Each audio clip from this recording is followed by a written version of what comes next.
大家小心，他是那个臭名昭著的活匪范云霄。范兄已经从良了，现在做载客生意。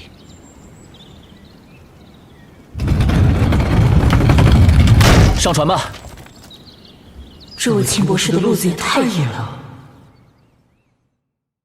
书接上回，秦牧在京城的波诡云谲中刚站稳脚跟，大祭酒顾林婉的报复就来了，一纸调令，他被任命为太学狮子领队，前往最凶险的南疆前线平叛。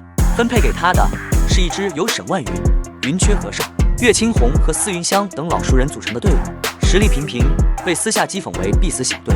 更离谱的是，连艘像样的楼船都没有，最后等来的竟是匪盗头子范云霄那艘破破烂烂，仿佛随时会散架的追云盗船。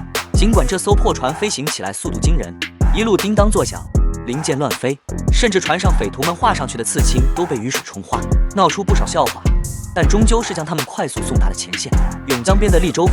众人下船，眼前是战后惨烈的景象，江面上漂浮着未及打捞的尸体，破损的战船仍在冒烟，空气中弥漫着血腥与焦糊的气味。兵士们正沉默地用渔网和钩子清理江面，气氛凝重得让人喘不过气。然而秦牧在此地却有一位旧识，镇守此地的利州府少爷，竟是当年曾相助过他的于渊出羽。这位前朝公主如今身披戎装，英姿飒爽，铠甲上还沾染着未干的血迹。故人重逢，他目光复杂地看着秦牧，并未寒暄太多，直接将他和小队带到了城墙上，指向江对岸那片被战火蹂躏的土地。看到那边的路线了吗？于渊出语的声音冷静的可怕，打下来太容易了。他语出惊人，点破了眼前的平静只是假象。击伤国师的老怪物，叛乱的各大教主，一个都还没现身。这水深得很。他甚至突然转头，用一种令人毛骨悚然的微笑盯着胆小的云缺和尚，轻声问：你猜我这个前朝公主下一刻会不会反叛朝廷，把你们全都杀了？一瞬间，冰冷的杀意几乎冻结了空气。云缺吓得面无人色，几乎瘫软在地。这番举动并非玩笑，而是最直白的警告。在这里，任何人都不可信任。他交给秦牧小队一个看似简单的任务，清剿在路线之战中漏网的九幽门余孽，并提醒道：这个门派擅长装神弄鬼，能请动鬼神。说者无意，听者有心。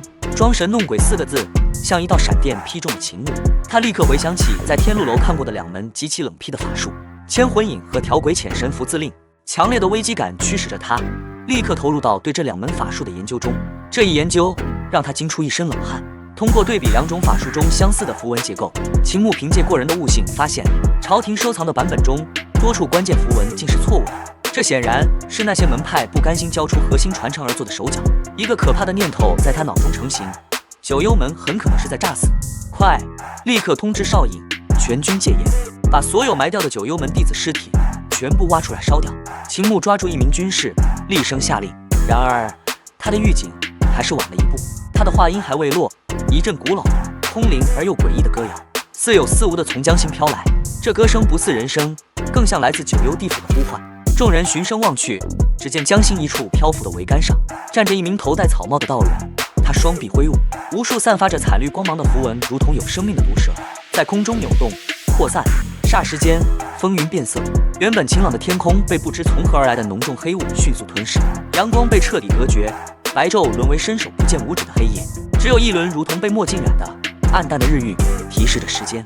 黑雾中心，一座巨大、朦胧、散发着阴冷死气的门户虚影在江面上缓缓浮现。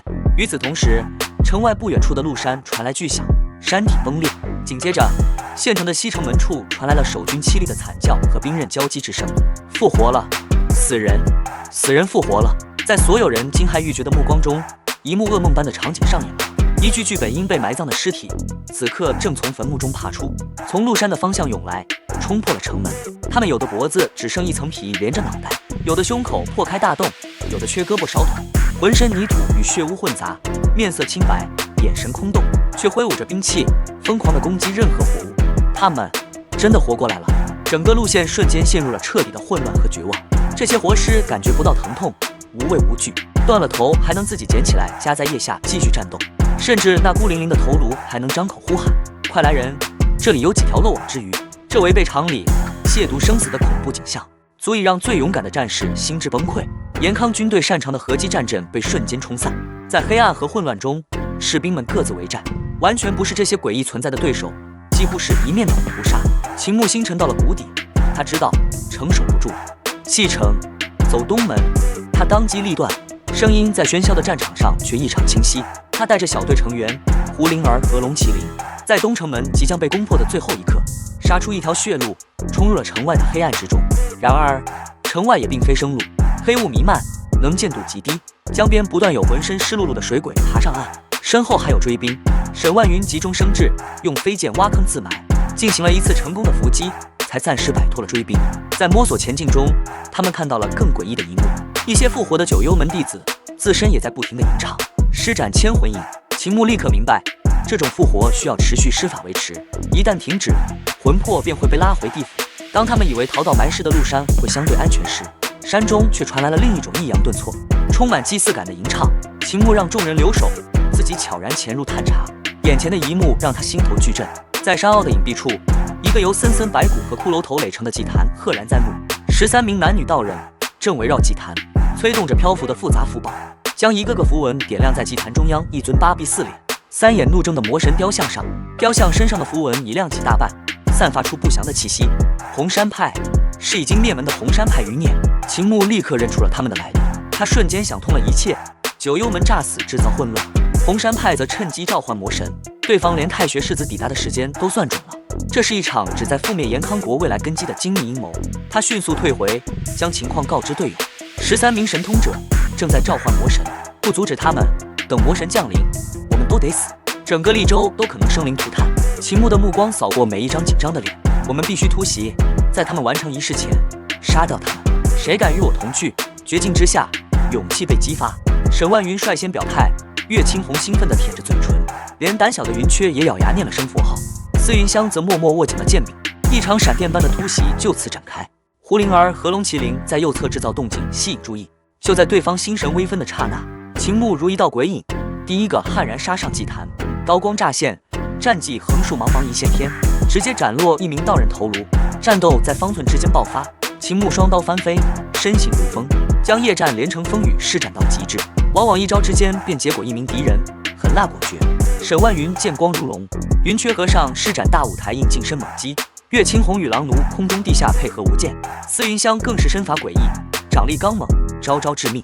13名专精法术、近战薄弱的神通者，在这群五要境世子不要命的近身搏杀下，竟在短短时间内被全部格杀。